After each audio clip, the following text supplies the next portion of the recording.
C'est l'heure du journal sur Eden TV. Mesdames et messieurs, bienvenue au sommaire. Lancement du processus du Hajj 2019 dans l'après-midi de ce mercredi 17 avril 2019.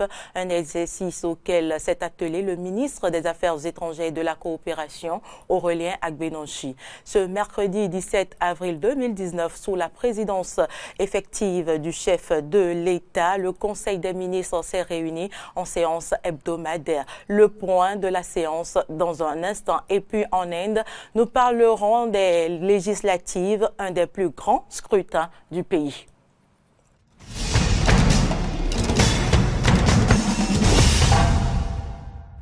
Bienvenue à toutes et à tous. L'ancien président de la République, Boni Yayi, tient à l'instant un point de presse sur la tenue des législatives de 2019 à son domicile, une rencontre en présence de plusieurs leaders de l'opposition. Bien à propos, nous allons recevoir dans ce journal Aristide Setti. Alors Aristide Setti, dites-nous, la séance a-t-elle démarré et quelle ambiance prévaut actuellement sur les lieux? Effectivement, Carole Olaye, la figure pro de l'opposition béninoise, s'apprête à faire une déclaration ici dans son domicile privé à Kadjeon. Il s'agit bien entendu du président Boni Yayi. La déclaration n'a pas été encore faite à l'heure où nous vous parlons, mais la tribune officielle est déjà en place, une tribune officielle composée des leaders des forces Cori pour un Bénin émergent, des responsables du parti de Restaurer l'Espoir et de l'honorable Éric Rondoté. Quand je parle de Restaurer l'Espoir, nous avons l'honorable Kimi Topé, des FCB, nous avons l'honorable Nourenou Achadé et effectivement, nous avons la présence du président, de l'ex-président de la République, Boni Yayi. Alors, vous êtes sur les lieux, vous aviez dû déjà glaner quelques informations ça et là. Dites-nous quel sera l'essentiel à retenir de cette sortie. Approché de la cellule de communication des forces Cori pour un Bénin émergent, certainement le président, l'ex-président Boni Yayi, veut se prononcer sur la situation politique qui prévaut actuellement dans le pays pour l'organisation des élections non inclusive dans ce pays. Donc c'est certainement sur ces deux points-là que le président, l'ex-président Boni Yayi veut se prononcer. D'accord, merci à vous Aristide Setti pour ce point. Vous nous suivrez, chers téléspectateurs, dans nos prochaines éditions. Ce journal se poursuit, je l'annonçais à l'entame de cette édition. Le processus pour le Hajj 2019 a été lancé dans l'après-midi de ce mercredi 17 avril 2019 par le ministre des Affaires étrangères et de la coopération, Aurélien Agbenonchi. Une cérémonie de lancement officiel du Hajj qui a connu la présence de la représentante personnelle du chef de l'État pour le Hajj 2019, des membres du gouvernement et des fidèles musulmans. Carnot François Rongbaderinto, Romaric Devochi pour le point. Le top a été donné pour le Hajj 2019 par le ministre des Affaires étrangères et de la coopération. C'était en faveur d'une cérémonie qui a connu la présence de la représentante personnelle du chef de l'État pour le Hajj 2019, des autorités gouvernementales, des fidèles musulmans représentants des organisations fêtières de la communauté islamique au Bénin. Occasion pour Aurélien Agbenonchi de rappeler l'intérêt pour le gouvernement de bien organiser le Hajj de cette année. C'est un exercice qui mobilise une partie de notre population. Nous sommes un gouvernement responsable et lorsqu'il y a un seul Béninois et à plus forte raison plusieurs Béninois qui sont pris en charge par d'autres Béninois, le président de la République est soucieux, c'est sa responsabilité constitutionnelle de s'assurer que les choses se passent bien. Voilà la raison pour laquelle le président de la République a décidé de regarder d'encore plus près la manière dont le Hajj est organisé. La deuxième chose, c'est que le Hajj, c'est un exercice qui se passe entre le gouvernement du Royaume d'Arabie Saoudite et les autres gouvernements. Il avait été décidé par le gouvernement en Conseil des ministres du mercredi 6 avril 2019 la construction à Cotonou d'un site aménagé pour accueillir et héberger les candidats au Hajj avant leur départ pour l'Arabie Saoudite. À ce sujet, José Didier Tonato, ministre du Cadre de vie et du Développement durable, rassure les pèlerins. Il y a l'aménagement d'un bâtiment de 800 mètres carrés. C'est-à-dire qu'on aura un espace aujourd'hui de 20 mètres sur 40 mètres, divisé en deux parties, pas égales. Une partie pour les femmes, une partie pour les hommes, avec toutes les commodités qu'il faut. Savoir les toilettes, les nécessaires pour faire les ablutions aux normes que vous connaissez très bien. Madame nous a accompagnés dans les conseils de tout ce qu'il faut faire. Et ce chantier a démarré déjà depuis plus d'un mois maintenant. Et si vous passez par là, vous verrez que le chantier avance à grands pas. Pour son homologue de la santé, toutes les dispositions sont déjà prises par le gouvernement pour une parfaite sécurité sanitaire des pèlerins. Et toutes les dispositions sont en cours actuellement pour que les vaccins soient disponibles à temps et que nous puissions les commencer également à temps pour que tout le monde soit couvert en respectant les 2 semaines réglementaires de couverture exigées avant l'entrée sur le territoire de l'Arabie Saoudite. La deuxième chose, c'est par rapport aux dispositions sur le plan sanitaire lorsque vous serez déjà là-bas. Là également, l'équipe médicale qui doit vous accompagner est déjà constituée. Les dispositions sont déjà également prises pour que les médicaments et autres qui doivent accompagner la délégation soient disponibles. Sinon, c'est déjà disponible en grande partie. Donc, il ne restera qu'à effectuer le voyage avec ça. Le top ainsi donné, il ne reste qu'aux pèlerins de se mettre au pas. Le premier départ étant prévu pour le 27 juillet 2019. Religion toujours, les chrétiens du Bénin, à l'instar de ceux du monde, se préparent activement pour commémorer la résurrection du Christ, une célébration qui se vit différemment selon les congrégations religieuses. Une équipe d'Eden TV était au contact des catholiques, des évangéliques et des célestes, suivant ici le reportage de Hayat Foué et de Fiacre Voiton, d'Ipa Carnot François Rongbaderinton. Chaque année, la communauté chrétienne célèbre la Pâque, fête la plus importante du christianisme. Pour toutes les sensibilités chrétiennes, cette commémoration revêt la même importance. Jésus nous fait passer de la mort à la vie, des ténèbres à la lumière. Jésus nous fait passer de l'esclavage du péché à la liberté, de cette vie à la vie dans la terre promise qu'est le ciel. C'est la délivrance, c'est passer dessus. La Pâque chrétienne, c'est ce que nous fêtons aujourd'hui. C'est-à-dire la mort et la résurrection de Jésus. En prélude à la Pâque, les différentes congrégations chrétiennes vivent une semaine dite sainte avec, au fond, la volonté de s'unir à la passion du Christ, même si, dans le fond, quelques nuances interviennent. La particularité de cette semaine dans l'église du christianisme céleste, nous avons 3 particularités. Le lavement des pieds et puis la Sainte Seine. La 3e particularité dans la semaine sainte au niveau des chrétiens célestes, c'est d'aller vraiment vérifier au cimetière si Jésus est vraiment ressuscité. Le premier comportement du chrétien dans le cas d'espèce, c'est d'essayer de vivre intensément les célébrations que l'Église dispose. C'est-à-dire déjà le jeudi saint, vivre la Sainte Seine et adopter l'attitude de Jésus-Christ, s'approprier cette attitude-là. Le vendredi saint, toute l'Église s'unit à la passion du Christ en vivant cette passion et en faisant le grand chemin de croix. Le samedi saint, c'est le jour dont on parle très peu, mais c'est le grand sabbat. Pour une bonne célébration de la résurrection du Messie, les bergers invitent les disciples de Jésus à une vie exemplaire. La Pâque est une grande fête pour les chrétiens.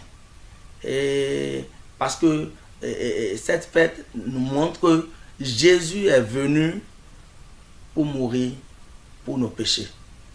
Et si Christ est venu mourir pour nos péchés, ça c'est une grâce. À l'endroit de la communauté chrétienne catholique, c'est un appel à l'intériorité, un appel à se recueillir pendant les célébrations de la fête de Pâques. Un moment spirituel de communion donc entre les fidèles chrétiens pour la gloire de Jésus à travers sa résurrection. Justement, de la semaine sainte, elle est marquée chaque année par la célébration de la messe chrismale. Celle de cette année s'est déroulée à la cathédrale Notre-Dame de Cotonou, messe dirigée par l'archevêque de Cotonou, Roger Rongwedji, Laurent Tonéikès, Damien Pedro.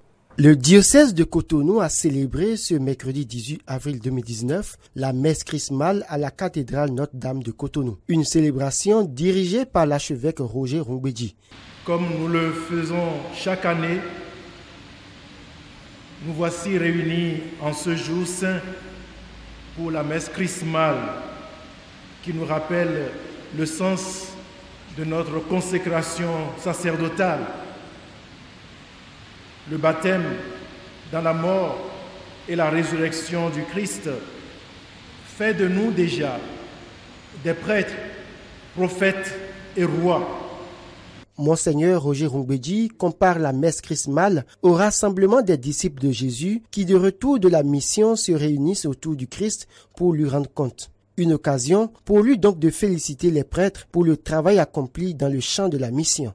À travers l'évangile de Saint Luc lu pour la circonstance, l'archevêque relève 3 appels majeurs: la consécration sous l'onction du Saint-Esprit, l'annonce de la bonne nouvelle et le témoignage du Christ. Du moment où nous avons reçu l'onction d'ordination, nous sommes devenus des consacrés, des mis à part du Seigneur, ceux en qui le Christ se rend présent. Le fait d'être consacrés au Seigneur nous lie à une mission spécifique qui consiste à l'annonce d'une parole qui soit bonne nouvelle pour ceux qui souffrent d'une quelconque détresse. De loin du Seigneur, on attend un témoignage qui soit le lieu de l'accomplissement de la parole de Dieu pour aujourd'hui. Et c'est à travers cet accomplissement que l'envoyé de Dieu se rend crédible devant le peuple et que sa mission, la mission du salut, devient pertinente. Monseigneur Roger Rungbeji a rappelé aux prêtres leur obligation de neutralité compte tenu de la situation sociopolitique que traverse le Bénin. Le prêtre est un principe d'unité, a-t-il conclu. Précisons que la messe chrismale, encore appelée messe des Saintes Huiles, est toujours célébrée par l'évêque pendant la Semaine Sainte. Une célébration au cours de laquelle les prêtres renouvellent leurs vœux. Un rendez-vous annuel pour consacrer le Saint-Crème et bénir l'huile des catéchumènes et des malades. Son origine remonterait au 7e siècle à Rome. Ce mercredi 17 avril 2019, sous la présidence du chef de l'État, chef du gouvernement, le Conseil des ministres s'est réuni en séance hebdomadaire. Plusieurs décisions ont été prises comme la fixation des indemnités de garde d'astreinte et d'heures supplémentaires dans les formations sanitaires publiques. Les précisions dans le compte rendu du ministre Oswald Omeki. Des mesures normatives. Fixation des indemnités de garde, d'astreinte et d'heures supplémentaires dans les formations sanitaires publiques. Le présent décret portant fixation des taux des indemnités de garde, d'astreinte et d'heures supplémentaires dans les formations sanitaires publiques a été adopté à cette fin. Le dit décret vise spécifiquement à garantir la continuité des soins dans les formations sanitaires publiques à travers une organisation cohérente du travail, réglementer la gestion des ressources humaines en santé en tenant compte des contraintes organisationnelles requises et harmoniser les avantages accordés aux agents concernés par l'offre continue de soins dans les formations sanitaires publiques. Les personnels de santé ainsi visés sont ceux intervenant dans les formations sanitaires publiques sous tutelle du ministère de la Santé. Réglementation du temps de travail des professionnels de santé exerçant dans les hôpitaux publics. L'adoption de ce décret s'inscrit dans le cadre de la définition des règles générales d'organisation du travail au niveau des structures sanitaires pour une meilleure gestion du personnel de santé en poste dans ces hôpitaux. En effet, dans l'exercice de leur profession, les professionnels de santé concernés sont astreints aux consultations, aux soins et à la recherche ou encore à l'encadrement pratique des stagiaires en ce qui concerne les praticiens hospitalo-universitaires. Or, l'organisation actuelle du travail hebdomadaire ne précise pas la répartition des durées de chaque mission. Le présent décret définit le cadre général d'organisation des charges auxquelles sont astreints ces professionnels de santé, notamment les médecins généralistes, les praticiens hospitaliers, les praticiens hospitalo-universitaires et les paramédicaux par rapport aux activités de consultation, aux actes médicaux, chirurgicaux et d'anesthésie. Il en est de même des soins infirmiers obstétricaux, d'exploration diagnostique, de visite générale et de recherche. Au titre des communications, recrutement de cadres officiers pilotes, mécaniciens ou de base et sous-officiers spécialistes au profit des forces aériennes du Bénin. Au titre des manifestations et rencontres internationales, le Conseil a autorisé l'organisation à Cotonou de la 20e Assemblée des ministres de la Santé des États de la Communauté économique des États de l'Afrique de l'Ouest du 29 avril au 3 mai 2019. Prévu pour prendre fin ce 16 avril, la distribution des cartes d'électeurs se poursuit jusqu'au 21 avril prochain. Ainsi en ont décidé les responsables de l'Agence nationale du traitement ANT qui, au cours d'un point de presse dans l'après-midi de ce mardi, ont invité ceux qui n'ont pas encore retiré leur carte à s'acquitter de ce devoir civique. Je vous propose de suivre le régisseur général de l'ANT, Bonaventure Gagnon, au micro de Maury Agua et de Fréjus Fiossi. Chers compatriotes, l'Agence nationale du traitement ANT, après avoir réalisé la liste électorale informatisée sous la supervision du COS l'EPI, Conseil d'orientation et de supervision de la liste électorale permanente informatisée, a entre autres missions l'impression des listes d'émargement pour le scrutin du 28 avril 2019, la réalisation des cartes d'électeurs et leur distribution. Lancée le 6 avril 2019, l'opération de distribution continue jusqu'à la date du 21 avril 2019 pour permettre à tous nos citoyens concernés par cette opération de rentrer en possession de cet outil précieux, non seulement pour les élections législatives de 2019, mais aussi les élections à venir et toute autre utilisation. Sont concernés par cette opération les nouveaux majeurs, c'est-à-dire les citoyens qui ont eu 18 ans en 2016, en 2017, en 2018 et jusqu'en avril 2019. Les différents omis, les citoyens qui ont demandé les transferts de centres de vote, les citoyens qui ont perdu leur carte d'électeur et qui ont fait la demande de duplicata,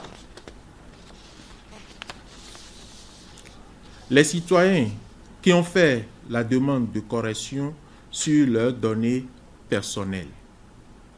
Au total, pour l'actualisation de 2018, nous avons envoyé 374 109 cartes dont la distribution continue jusqu'au 21 avril 2019. Nous demandons à travers ce point de presse à tous nos compatriotes concernés de bien vouloir sortir massivement pour retirer leur carte d'électeur avant la clôture le 21 avril 2019 de cette opération. Je vous remercie. Actualité en dehors du Bénin, des millions d'électeurs à travers l'Inde, dont les habitants d'Agra, ville du célèbre Taj Mahal, se rendent aux urnes pour la deuxième des 7 phases des gigantesques élections législatives du pays, les plus grandes de l'histoire de l'Inde. Reportage. Le plus grand de l'histoire réparti sur près de 6 semaines pour des raisons logistiques. Près de 158 millions d'électeurs sur les 900 que compte le géant d'Asie du Sud sont appelés à choisir leurs députés dans 95 circonscriptions, principalement situées dans le sud et l'est du pays. 91 circonscriptions avaient donné le coup d'envoi du scrutin la semaine dernière. C'est mon droit de choisir un bon candidat. Le développement, l'éducation, l'emploi, ce sont les principaux critères pour nous. Nous voulons développer ces choses. Dans la région poudrière du Cachemire, au nord, où New Delhi est confrontée à une insurrection séparatiste, la grande ville de Srinagar connaissait un important déploiement sécuritaire de soldats et paramilitaires. La population avait déserté les rues. Jeudi matin, seuls 2 électeurs s'étaient présentés en 2 heures dans une école reconvertie en bureau de vote et gardée par une dizaine de policiers en gilet pare-balles. Vous pouvez voir que beaucoup de monde est ici. Tant les gens se sont au chômage, ils n'ont aucun emploi. Pourquoi élisons-nous le gouvernement? La dernière fois, notre gouvernement avait promis beaucoup d'emplois, mais rien. Nous avons gardé des espoirs pour tout le pays. Les enfants n'ont pas un grand futur sous le gouvernement de Narendra Modi. Nous voulons Rahul Gandhi au pouvoir pour qu'il fasse quelque chose pour le futur de nos enfants. De la plaine du Gange aux îles tropicales du golfe du Bengale, en passant par les mégapoles tentaculaires, les Indiens sont appelés jusqu'au 19 mai à choisir le prochain gouvernement de cette nation de 1,3 milliard d'habitants. Retour au Bénin pour boucler cette édition. Nous connaissons désormais la substance de la sortie de l'ancien président Boni Yayi. Il a confirmé la posture de l'opposition politique béninoise. À l'en croire, il n'y aura pas d'élection législative au Bénin sans les partis de l'opposition. Il en appelle à une organisation des législatives inclusives pour la sauvegarde de la paix et de la démocratie béninoise. Fin de ce journal. Merci de l'avoir suivi.